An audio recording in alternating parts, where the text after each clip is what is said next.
Hello students, welcome to EPG Pathshala. I am Tanu Kalsi, Assistant Professor from Government Degree College, Dharampur, from Himachal Pradesh University, Shimla. Today we are going to talk on module Human Values in Sikhism from paper Human Values and Indian Ethos. After completing this module, the students will be able to learn about the following: teachings of gurus and major values in Sikhism. Introduction. In Sikhism, the human values and ethics are taught by all the gurus in one form or the other. In this module, we would study the teachings and preachings of all the 10 gurus and the major values preached by them. Nanak not only founded a new religion and started a new pattern of living, he also set in motion an agrarian movement whose impact was felt all over the country. Nanak was a strict monotheist. He refused to accept any compromise on the concept of unity of God. Nanak was of the view that God was infinite and he could not die to be reincarnated, nor could he assume human form, which was subject to decay and death. Nanak disapproved the worship of idols because people tended to look upon them as God instead of symbolic representations. The Hindus had advocated three alternative paths to salvation: that of action, of knowledge, and of devotion. Guru Nanak accepted the path of bhakti, laying emphasis on the concept of name. Nanak believed that by repetition of the Naam, one conquered the greatest of all evils, the ego, because the ego also carries in it the seed of salvation, which can be nurtured by the fullness of Naam. Once the power of ego is properly canalized, the conquest of other five sins, lust, anger, greed, attachment, and pride, follows a matter of course. Angad opened more centers and organized a regular system of collecting offerings to meet their expenses. He had copies made of Nanak's hymns and supplied them to each center. These copies were made of script, which until then had no precise alphabet of his own. Angad took the 35 letters of the acrostic composed by Nanak, selected the appropriate letters from other scripts, and called the new script Gurmukhi. Amar Das had been a devout Hindu, enjoying the reputation of kindliness and piety long before his conversion to Sikhism. He showed great devotion in forwarding the work that Nanak and Angad had begun. He made the langar an integral institution of Sikh Church by insisting that anyone who wanted to see him had to first accept his hospitality by eating with his disciples. Amar Das introduced many innovations which intended to break the close affiliation of the Sikhs with the Hindus. He tried to do away the practice of parda, advocated monogamy, encouraged intercaste alliances and remarriages of widows. Har Rai had 17 years of ministry. Although he had inherited a militant tradition and a small army, he was a man of peace. He loved to hunt and to bring the wild animals to his private zoo in Kiratpur. He hated to hurt any human being. He said, "You can repair or rebuild a temple or a mosque, but cannot a broken heart." He adhered strictly to the routine of life of prayer exhorted by Nanak. Teachings of Guru Nanak Dev Ji. Nanak not only founded a new religion and started a new pattern of living, he also set in motion an agrarian movement whose impact was felt all over the country. To get a comprehensive picture of his achievements, it is necessary to know the religious and secular aspects of his teachings. Following are some of the salient points of his faith. Conception of God. Nanak was a strict monotheist. He refused to accept any compromise on the concept of unity of God. Nanak was of the view that the God was infinite and he could not die to be reincarnated, nor could he assume human form, which was subject to decay and death. Nanak disapproved the worship of idols because people tended to look upon them as God instead of symbolic representations. Nanak believed that God was both truth and reality, as opposed to falsehood and illusion. He not only made God a spiritual concept but also based principles of social behavior on the concept. Nanak believed that the power of God cannot be defined because God was Nirankar, that is, formless. The ideal of life. Nanak did not approve of ascetic isolation or torturing of the flesh as a step to enlightenment. His ideal was to have detachment of the yogi. While living among one's fellow beings, Nanak had often to leave his family to propagate his mission, always come back to his home and lived among the common people as one of them. Casteless society. The Bhakts had paid only lip service to the ideal casteless society. Nanak took practical steps to break the vicious hold of caste by starting free community kitchen in all centers and persuading his followers, irrespective of their caste, to eat together. Gentle path of Nam and Sahaj. The Hindu had advocated three alternative paths of salvation, that of action, of knowledge, and of devotion. Guru Nanak accepted the path of bhakti, laying emphasis on the concept of name. Nanak believed that by repetition of the Naam, one conquered the greatest of all evils, the ego, because the ego also carries in it the seed of salvation, which can be nurtured by the fullness of Naam. Once the power of ego is properly canalized, the conquest of other five sins, lust, anger, greed, attachment, and pride, follows a matter of course. The wanderings of the restless mind are stilled and it attains a state of divine bliss. He believed that all human beings have a basic fund of goodness, which, like the pearl in the oyster, only waits the opening of the shell to emerge and enrich them. Guru Angad Dev Ji. In his own quiet way, he filled the brickwork of the creation whose scaffolding had been erected by Nanak. As the number of disciples increased, the expenses of langar went up.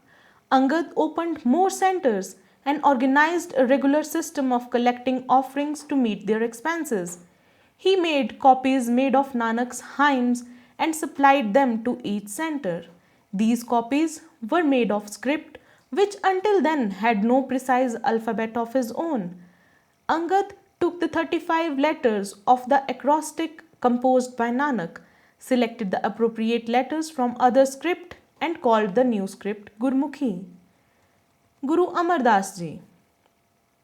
Amar Das had been a devout Hindu, enjoying the reputation for kindliness and piety long before his conversion to Sikhism. He made langar an integral institution of Sikh church by insisting that anyone who wanted to see him had first to accept his hospitality by eating with the disciples. Amar Das introduced many innovations which intended to break the close affiliation of the Sikh with the Hindus. He tried to do away the practice of parda, advocated monogamy, encouraged intercaste alliances and remarriages of widows.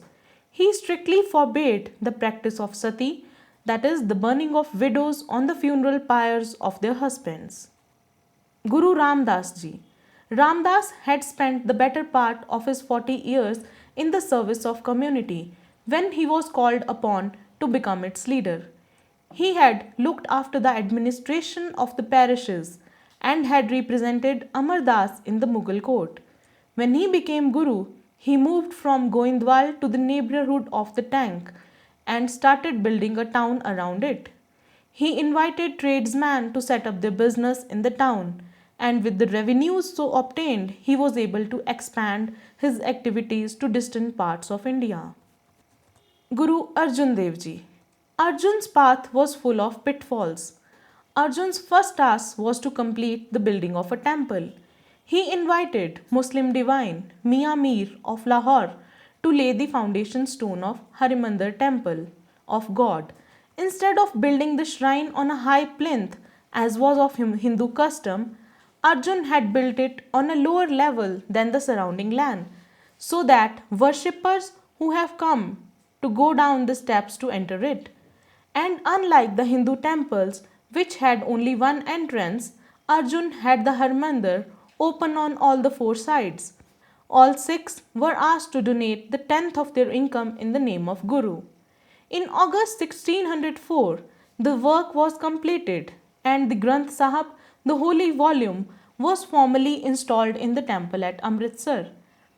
Bhai Buddha was appointed as the first reader or Granthi. The Granth reflected the faith of Nanak in its entirety. Apart from the writings of the Gurus, it contained the selection of the composition of the poet saints from all parts of northern India, both Hindus and Muslims of all the castes. Its hymns were of high poetic order, its language intelligible to the illiterate peasant, its ethics simple and direct. The Granth became the most powerful factor in spreading the teachings of the Gurus among the masses. Guru Har Gobind Ji. After the murder of the saintly Arjun, the Sikhs gathered around the 11-year-old Hargobind. The young Hargobind took the seat of his father with the two swords guided round his waist, one to symbolize spiritual power and the other temporal. He made it known to his Sikh that thereafter he would welcome offerings of arms and horses instead of money. He trained a body of soldiers and spent much time in martial exercise and hunting. Across the Harimandir, he built a Kal Takht, where instead of chanting the hymns of peace, the listening to religious discourses were discussed and the plans of military conquest were made.